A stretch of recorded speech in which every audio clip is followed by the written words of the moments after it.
ابراہیمی ادیان یا ابراہیمی مذاہب وہ مذاہب یا ادیان جن کا خصوصاً نبی ابراہیم علیہ السلام سے تعلق ہے، اور ان مذہبوں میں اللہ کو سب سے اعلیٰ ذات اور طاقت مانا جاتا ہے۔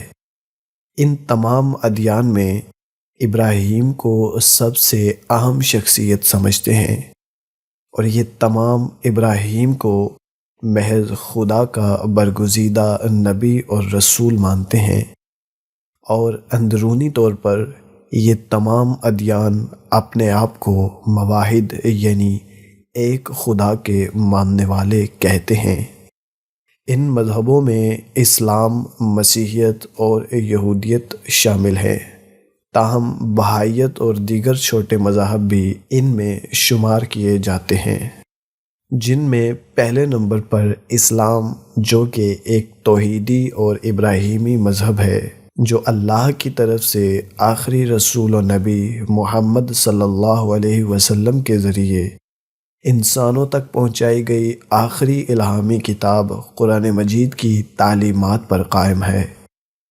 یعنی دنیاوی اعتبار سے بھی اور دینی اعتبار سے بھی اسلام اور مسلم نظریے کے مطابق گزشتہ ادیان کی اصلاح کا آغاز 610 ہجری تا 632 ہجری تک 23 سال پر محیط عرصے میں محمد صلی اللہ علیہ وسلم پر اللہ کی طرف سے اترنے والے الہام قرآن سے ہوتا ہے۔ قرآن عربی زبان میں نازل ہوا اور اسی زبان میں دنیا کی کل آبادی کا کوئی 24% حصہ یعنی لگ بھگ 1.6 تا 1.8 ارب افراد اس کو پڑھتے ہیں۔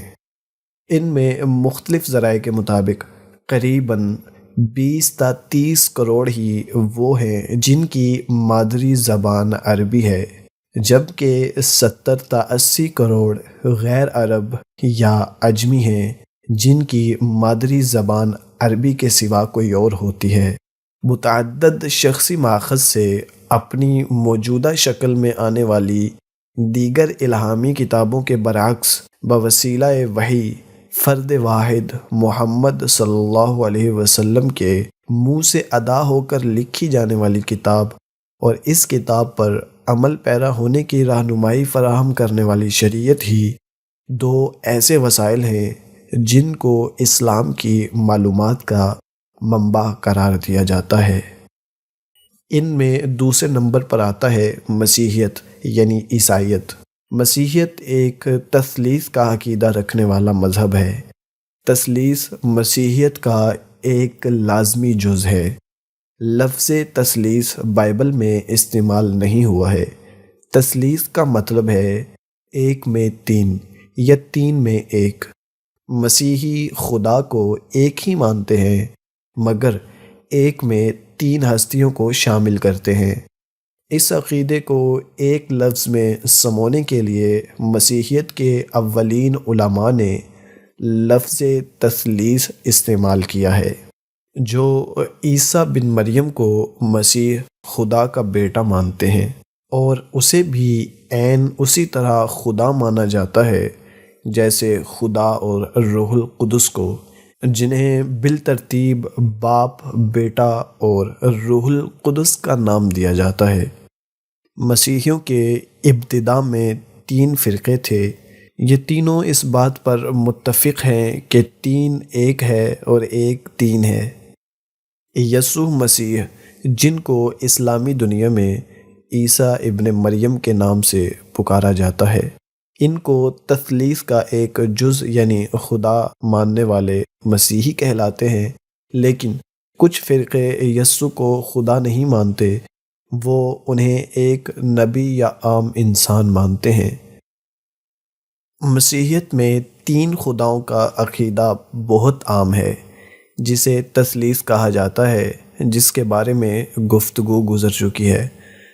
عام طور پر مسیحی کہتے ہیں باپ، بیٹا، روح القدس ایک ہے، اور وہ اپنے آپ کو موحدین یعنی ایک خدا کے ماننے والے بھی کہتے ہیں۔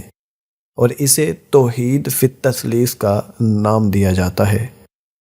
مسیحیت ایک سامی مذہب ہے۔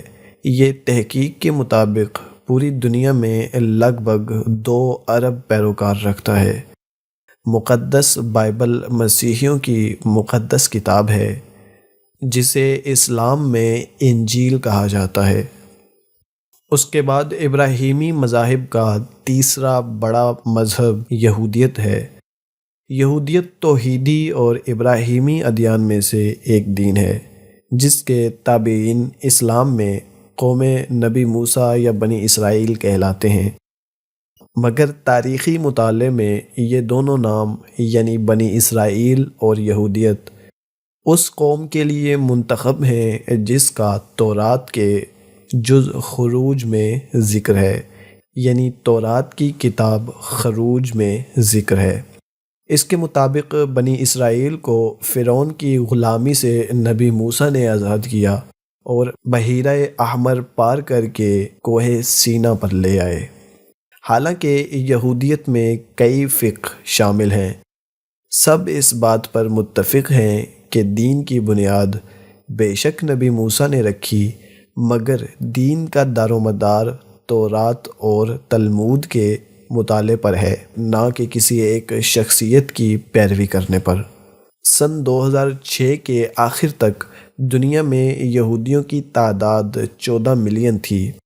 اس وقت اسرائیل یہودیوں کی اکثریت والا واحد ملک ہے جہاں ان کو حق خود ارادیت پوری طرح حاصل ہے۔ یہودی عقائد کی بنیاد خدا کی وحدانیت اور بنی اسرائیل کی فضیلت ہے۔ یہودیت کی سب سے اہم دینی کتاب تورات ہے، جو نہ صرف یہودیوں کے لیے بلکہ مسیحیت اور اسلام میں بھی آسمانی کتابوں میں شمار کی جاتی ہے۔ یہودیوں کی یہ سب سے مقدس کتاب قدیم عبرانی زبان میں ہے۔ اس کے 5 اجزاء ہیں، جن کو موسیٰ علیہ السلام کی 5 کتابیں بھی کہا جاتا ہے۔ تورات میں کائنات اور انسانی تخلیق کا قصہ درج ہے، جو آدم اور حوا سے شروع ہوتا ہے اور نوح اور سیلاب کا بیان دیتا ہے، اور پھر ابراہیم کی رسالت، بیاہ اور بیٹوں کا قصہ بیان کرتا ہے۔ تورات کی اس کہانی کا مقصد یہ بیان کرنا ہے کہ خدا نے ابراہیم سے ایک وعدہ یا معاہدہ کیا تھا کہ تم میری عبادت کرو اور میرے احکامات کی پیروی کرو، اور میں تمہاری نسل میں سے بڑی بڑی قومیں پیدا کروں گا۔ آج یہودیت میں یہ عہد بہت اہمیت رکھتا ہے، اور اسی کے بلبوتے پر اس دین کے دیگر اعمال مبنی ہیں۔ مثلا مردوں پر ختنے کی رسم فرض ہے، جو اسلام میں سنت ابراہیمی بھی کہلائی جاتی ہے، چونکہ وہ اس معاہدے کی علامت سمجھی جاتی ہے، اور اس رسم کو پورا نہ کرنے والا یہودی شرع کے مطابق کافر ہے۔